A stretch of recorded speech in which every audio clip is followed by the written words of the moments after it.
飞燕太妃、昆士兰客家飞嘅成员向下色彩托彩，我本所有嘅飞燕是到纯正嘅客家味。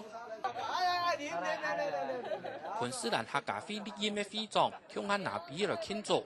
客家飞已經創飛11年了，同時也為了演唱來自台灣嘅世界文化藝術團，我先啊台嘅就要示範，係因為傳統嘅頭家也係客家人。大家就很捧場啦，非常捧場啦，因為客家鄉親自家開嘅。歡歡喜喜、鬧鬧熱熱來打鬥戲，因為係自家鄉親開嘅，故所能試得到台灣嘅故鄉味。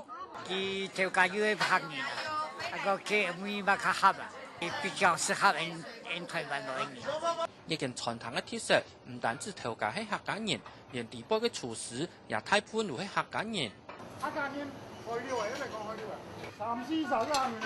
台澳洲洋人嘅世界做總餐，無鄉下嘅鄉親支持，真是艱難生存下去。非常感謝鄉親啊，伊相當支持，我係度來回呢，佢睇你很支持呢。我哋呢邊鄉親，冇得鄉親，我哋咪。當然支持啦！頭擺嘅客家人團結向下求生存，同澳洲昆士蘭嘅客家鄉親也相同，承通牛頓先祖嘅傳統，相互扶持，讓做得台海外各自企穩腳步，開創出自家嘅天地。客家新聞陳文年澳洲報道。